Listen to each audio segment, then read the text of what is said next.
excellence, encouraging students to stretch themselves, to try new things, and to take pride in their abilities are all very important to me as an educator. It is my mission to have a positive impact on each student I interact with, promote a lifelong love for reading and learning, equip students with the skills they need to be successful, and to see lives change while connecting with the world around them. I'm Sarah Westhead, librarian and English teacher at the Whitney Institute Middle School in Bermuda, and this is my National Geographic Educator certification video. As a teacher, I always plan with the end in view, and so when I began my journey to become a National Geographic certified educator, my mind began spinning a mile a minute. My 8th grade class was just finishing up our sociocultural literature unit, where we looked at how, when and where a story is set, affects the characters and plot. My class had read 4 different realistic historical fiction novels in literature circles, all set in different times and places where the characters' human rights were being violated. And in desiring to help my students make connections learning, I realized that I could help them develop human world connections by linking our past learning with their studies in science and social studies with our upcoming unit, argumentative writing and presentation skills. Before we could begin the unit, I needed to find a way to help students make these connections in their thinking and learning. After searching through the National Geographic Educator resources, I found an article on International Human Rights Day. I knew it would be perfect for my first activity, and I developed a lesson that allowed for differentiation of process and content, allowing for student choice.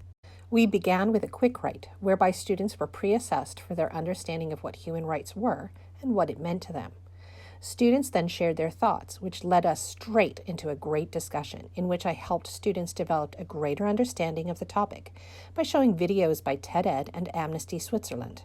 Students reflected on what they learned through the Think, Pair, Share model. Students were then given the opportunity to read the National Geographic article on International Human Rights Day and answer questions about what they read. Questions ranged from observation and inference to higher order thinking and synthesis, where students were asked to make connections with the book they had just finished reading for class. Next, students met up in their literature circles to share their answers and thoughts. The class then regrouped, and I presented the goals for the next unit before students were asked to reflect on what they had learned in class through a KWH-LAQ chart and assigned a vocabulary review for homework. In planning for not only this lesson, but also for the entire argumentative writing unit, I made sure to connect with our science and social studies departments and then began my plan to help students develop cultural, political, economic, historical, geological, and ecological perspectives, depending on their choice of subject. The goal is for students to identify a global problem, look at it at the local scale, and then develop a solution for that problem. Students have been allowed to choose either a human rights issue like homelessness, healthcare, or access to education, connecting with what they've learned in social studies, or a subject such as protecting the environment, invasive species, plastic pollution, or renewable energy, connecting it with the science curriculum. To help students better understand some of the human nature connections, students also spent a lesson looking at videos and articles on renewable energy from the National Geographic Educator resources, all while exploring the concept of using storytelling to persuade others, a lesson that formed part of my second activity.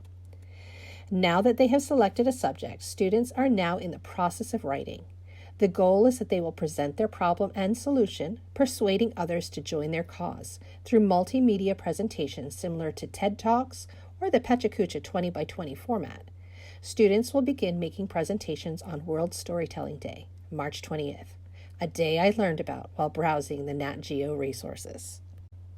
In this lesson, students explored the attitude of responsibility, the skill of collaboration, and knowledge of the human journey based in the National Geographic Learning Framework.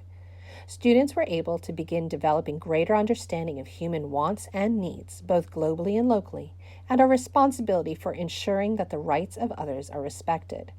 They did this by collaborating and sharing their ideas and opinions, which they had gathered from their previous learning, as well as the videos they watched and the reading they completed during the class.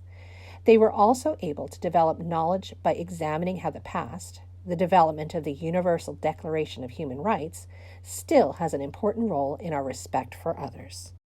As students watched the videos, read the article, and shared with each other, it was awesome to see them begin to make connections between what they had already learned, the socio-cultural situations the characters in their books experienced, and the world around them. Many were amazed at how many human rights there were, and were easily able to identify how the rights of the characters in their books had been violated. They also began seeing the ramifications challenges to human rights had. For example, freedom of speech means all people have that right, even when their beliefs are not considered socially acceptable.